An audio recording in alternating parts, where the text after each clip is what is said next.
Azaan is one of the strongest tanks in all of Paladins. He has a fearless and lethal playstyle, with loads of brawn backing up his mighty hammer.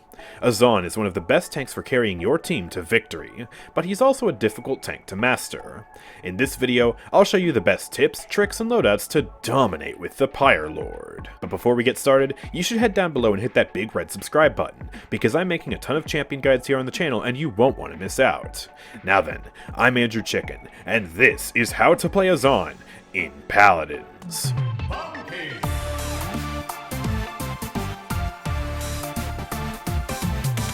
Alright, let's get started by taking a look at Azaan's kit. Just like Vora, Azaan has some strong ability synergies that all tie back to his unique passive. First, let's take a look at his weapon.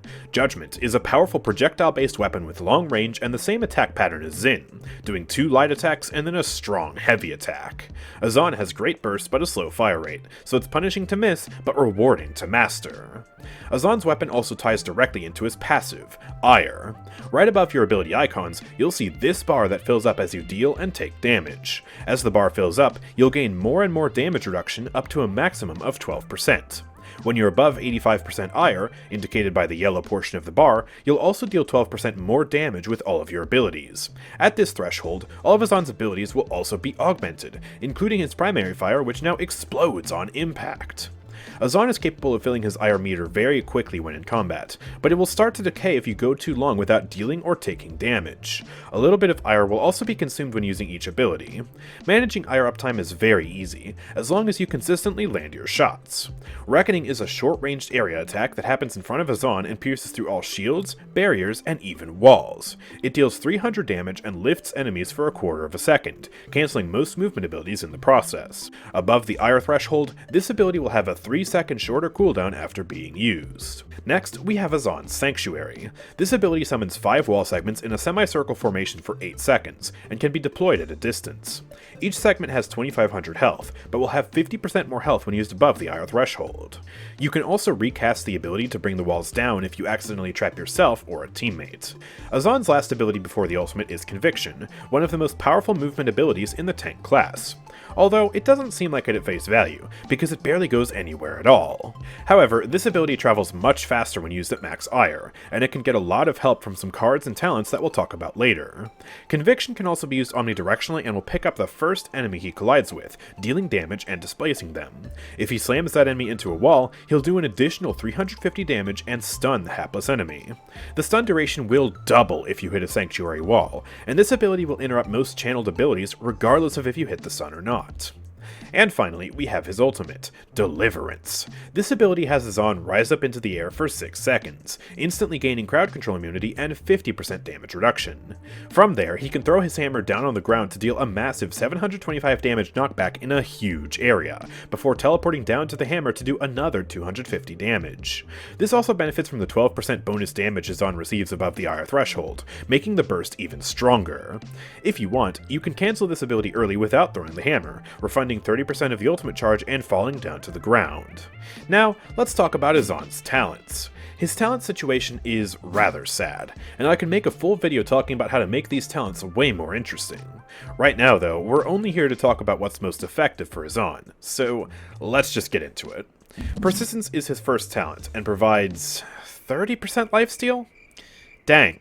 Not only is this boring as hell, but it's also outdated. This used to be equivalent to Life Rip 3, but now it's straight up worse than Life Rip 2.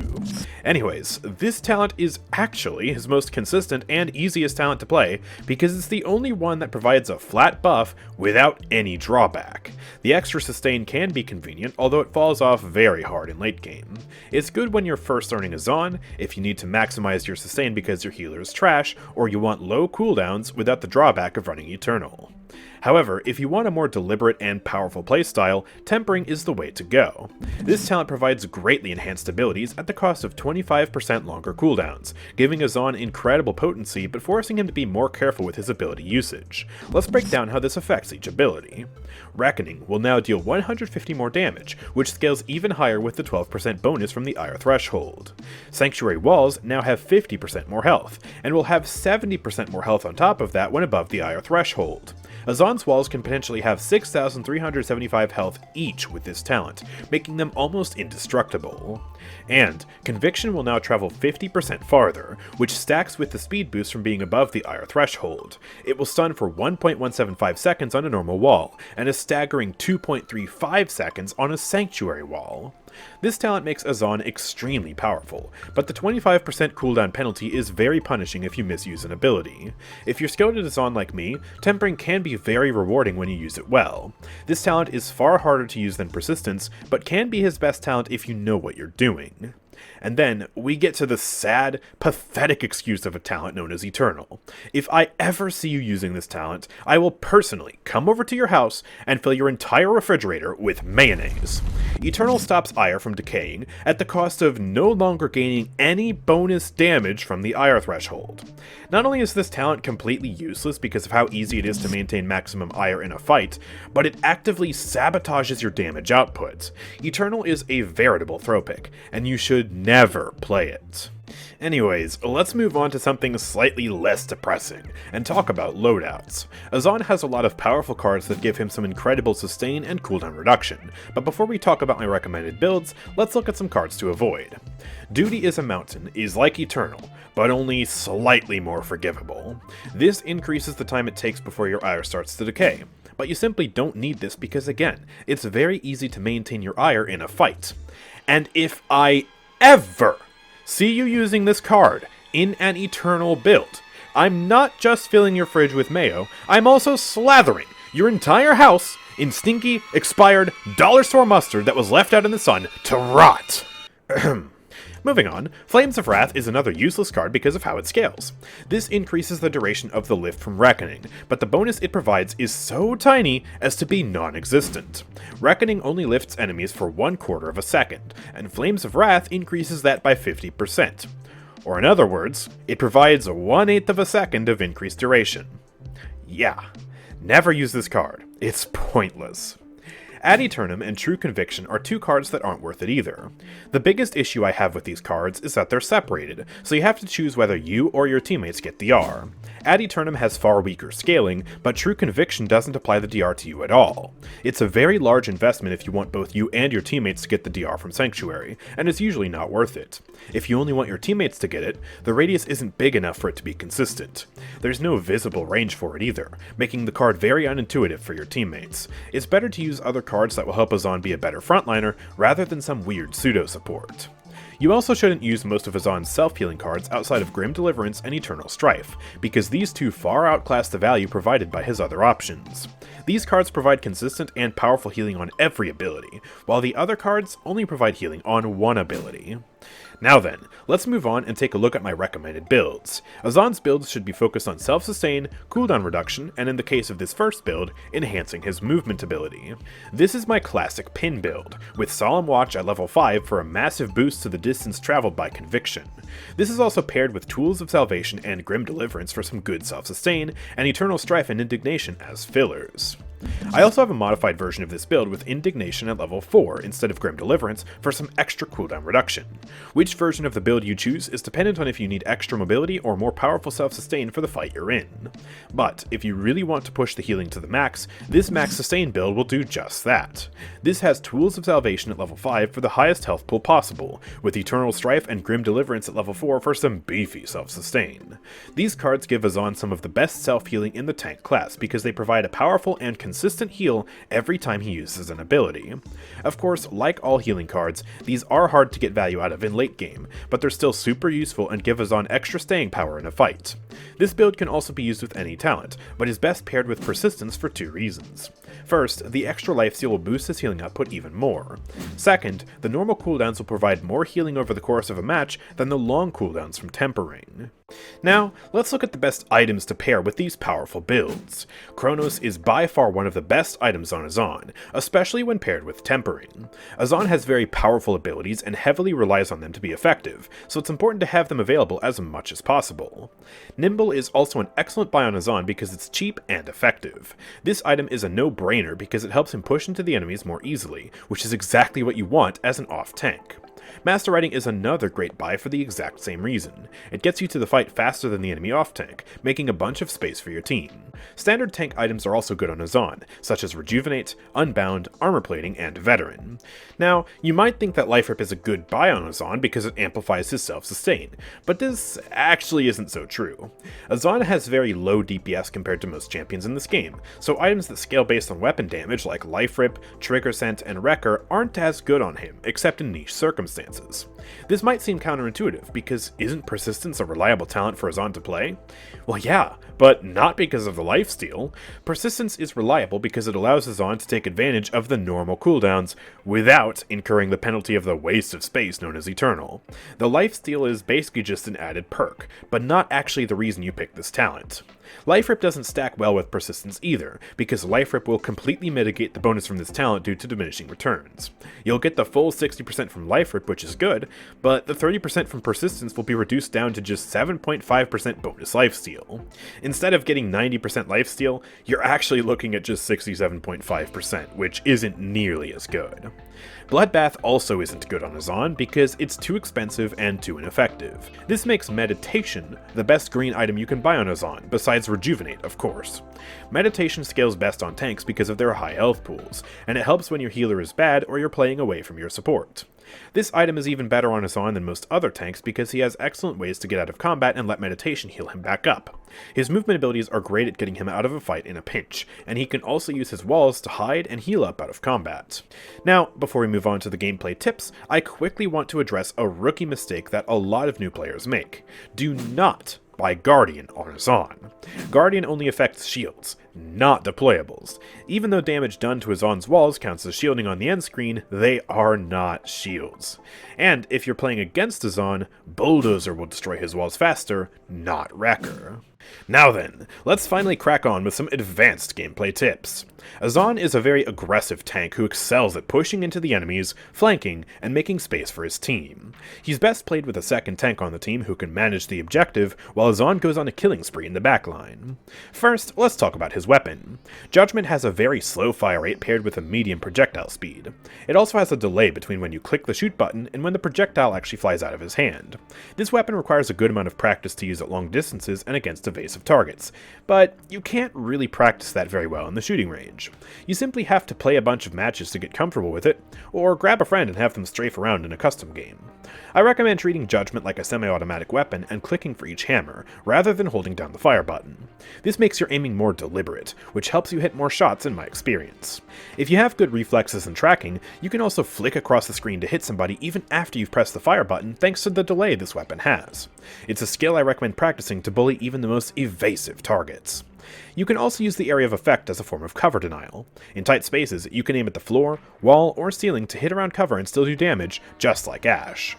Now, let's talk about his Reckoning. This is an excellent tool with multiple use cases based on the target you're fighting. If you time it right, it can mess up movement abilities like Rom's Juggernaut, Ash's Shoulder Bash, and Eevee's Soar. You should save Reckoning for these movement skills if you're up against a character that relies on them. You can also use Reckoning to finish off low HP targets behind shields or barriers like this poor Androxus. If someone's running away from you behind cover, Reckoning can interrupt them and help you keep up the chase. Or it can be used to assist a teammate in a fight even when they're out of line of sight. And if you don't need its utility because you're fighting in the open versus a champion who doesn't rely on their movement abilities, you should just weave Reckoning in between your normal attacks for a bit of extra damage. Reckoning makes it easy to hit a follow-up shot because it makes the enemies move in a predictable up and down motion, so use that to your advantage. However, you shouldn't forget the unique shape of Reckoning's area of effect. This ability is hammer-shaped and always deploys directly in front of you. If the enemies are close to you, you need to be more precise with this ability because you can only hit them with the handle part of the attack. You should also take advantage of this ability's infinite vertical range to hit pesky flying targets out of the sky or pop up enemies into your line of sight. Next, let's move on to Azaan's walls. Sanctuary is primarily used for two things, defending Azaan and trapping the enemies. You have to be careful when using these walls defensively, because players can shoot through the gaps in the walls. You can use this to your advantage to hit enemies while being reasonably well defended, but they can also do the exact same thing to you. To maximize the cover you get from this ability, you should hug the walls as close as possible. You also have to be careful with where you place the walls, because if you deploy Sanctuary too close to a real wall, some of the segments won't spawn. This can be especially buggy on maps like Jaguar Falls, where there are a bunch of tight hallways that block the walls from spawning. I recommend going into custom games with the cooldown reduction maxed out and experimenting with where you can place these walls to get the maximum protection possible. The semicircle shape of the walls also makes them extremely good at trapping enemies away from their team. This mainly works in tight spaces against enemies that don't have vertical movement abilities. To do this, you have to deploy the walls behind them in an arrangement that will cut off most of the map's natural escape routes. In a tight hallway, you want to line up the center wall segment with the middle of the hall. Trapping enemies with Sanctuary goes beyond just blocking the enemies from running away though. It can also be used to stop ultimates in their tracks. With good reflexes and wall placement, you can completely shut down most ultimates in the game. And when you're close to pushing the payload through, you can use Sanctuary to block off the enemy's spawn doors. However, you must be careful when using this ability, because you can sabotage your team if you're not paying attention. One of the worst mistakes you can make with Azaan is trapping your teammates as they try to retreat, or blocking off a friendly ultimate with your walls. If you make this mistake, immediately put down your walls by casting Sanctuary again. You should always pay attention to what your team is doing when the walls are up. And if your teammates need protection from your walls, make sure you give it to them because it may save their lives. Lastly, you should remember to lower your walls when you no longer need them. The cooldown won't start recovering until the walls are down, so if you're done trapping somebody, no longer need the protection, or you just straight up misplace them, bring them down so you can get them back as soon as possible. Now, let's move on to Conviction. This is an amazing movement ability, but it requires a bit of finesse to get the most out of it. Even though Azaan's dash can stun enemies if you slam them against a wall, you should still primarily use Conviction as a movement ability. This is because the stun is very unreliable, even when colliding with Azaan's own walls. Sometimes, the game just won't register that you're slamming an enemy into the wall, and they'll just slip away unscathed. And sometimes, even if you do stun someone on your Sanctuary walls, they'll just glitch right through them for some reason. Sadly, the stun is more of a lucky bonus than an actual reliable mechanic, so don't depend on it to win you duels. Instead, you should prioritize using this ability to reposition and make enemies vulnerable without relying on the stun. What do I mean by this? Well, when Azaan picks up an enemy, he will disrupt many channeled abilities such as barriers, shields, and movement skills. This makes enemies vulnerable to damage and crowd control from Azaan's team. Azaan will also displace the enemy, and can potentially push them out of position where his teammates can kill them. If you're extra skilled, you can even push someone right off the map, although this is very risky and you should only do this if your ultimate is ready so you can recover if you go off the edge too. You have to be careful though, because you don't want to accidentally get yourself out of position in the process. If you can, try to push the enemies in a direction where you won't leave yourself vulnerable to enemy fire, such as to the side or back towards your team. Conviction is Azaan's only movement ability besides his ultimate, and it has a long cooldown, so you don't want to be caught in a bad position without it. This leads into my next tip, which is how to use Conviction as a movement ability for pushing the enemy team. Azaan has the advantage of being one of the only tanks with vertical mobility, and you should use this to your advantage by vaulting up to high platforms where the enemies are. If you use it up at an angle with max ire, you'll go way farther than if you use it level with the ground. However, this isn't the only way to use Conviction to push the enemies. Instead, you can simply walk at them with the help of Nimble and Master Riding, hurling hammers and forcing their attention onto you. Then, when the situation gets too hot, use Conviction to retreat back to your healer. This can actually be a much safer way to push the enemies, because if you use Conviction to engage, you won't have a movement ability to retreat for several seconds. If you do engage with Conviction, you can always bide some time with your Sanctuary to let the dash come back, and then retreat from there. Also, be careful when using Azaan's dash while contesting the objective in overtime. The dash can send Azaan incredibly far into the sky, so far up that he actually stops contesting. I've seen way too many players lose the game because they accidentally dashed off point. The safest way to dash in overtime is against the ground like this, or directly into the payload or one of your own walls. That way, you can dodge and proc your healing cards all while remaining on the objective. Azaan's ultimate can also be used in a similar way to Conviction by either pushing into the enemies or tactically retreating. However, it has some added perks and techniques that make it an especially unique ability. For starters, it has global range, letting Azaan teleport anywhere as long as he has line of sight to throw his hammer. This lets Azaan do some incredible things, such as fast traveling to the objective directly from spawn. Deliverance also lets Azaan play with unrelenting aggression. He can use Conviction and Sanctuary to push the enemies back with divine rage, and then cast Deliverance when the job is done and he needs to back up. Or Azaan can use Deliverance to slam down into the enemy team, battling them and then retreating with Conviction when he needs to. Deliverance is an incredible space-making tool, but it also has its issues. For one thing, it has a very long recovery time after you land on the ground. While Azaan retains his crowd control immunity and damage reduction until he's moving again, he's still extremely vulnerable to traps from the enemy team, such as a well-timed dredge ult or stack of sticky bombs from Bomb King. Traps like these can make it a better idea to use Deliverance for retreating rather than engaging. Or, you can cancel Deliverance to fall back to the ground normally without the Hammer Slam. This will refund 30% ultimate charge, and allow you to use Conviction while up in the air for some equally impressive mobility. This technique can also be good if you use Deliverance, but don't actually have any good spots to throw the hammer to. Sadly, Deliverance is much less useful on tight maps like Ice Mines where open space is limited. In situations like this, it's better used as a big area damage tool since it can still be very disruptive when used on a group of enemies. It can also be used to reactively dodge heavy crowd control abilities like King Bomb because you get the crowd control immunity and damage reduction immediately on casting the ult.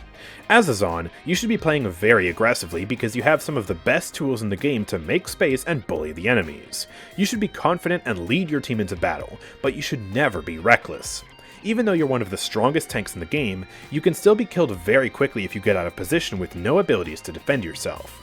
You shouldn't push so aggressively that your support can't help you, and you should always have a plan to double back if you're in too deep. It's not your support's job to chase you into the enemy's backline, but it is your job to ensure that you're not playing recklessly and that you're giving the support an opportunity to help you.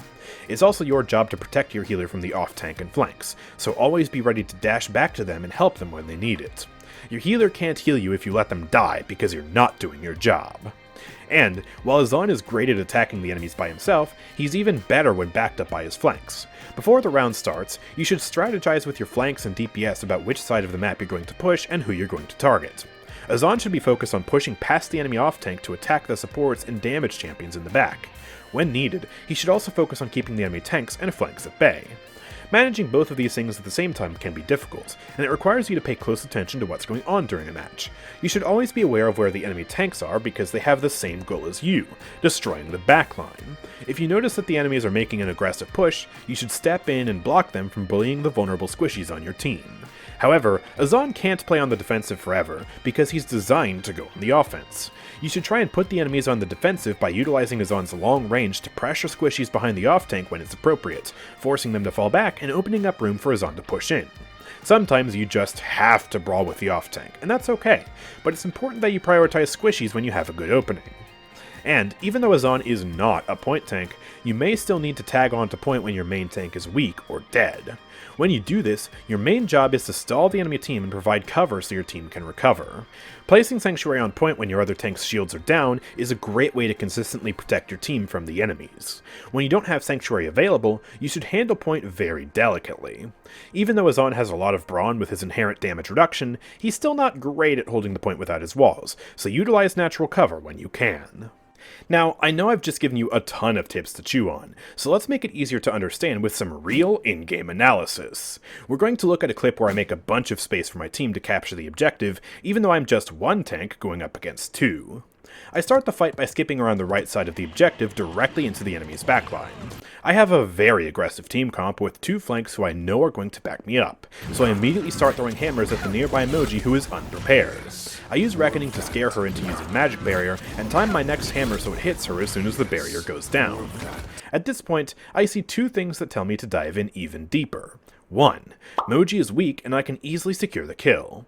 2. My Talus is right there with me, wanting to push in. So, I use my conviction to lay chase and secure the kill. At this point, I've already made gobs of space for my team. I know that Moji is dead, and Fernando and Saris are running away. That means the other three members of my team are up against just Torvald and Dredge, which they can easily handle.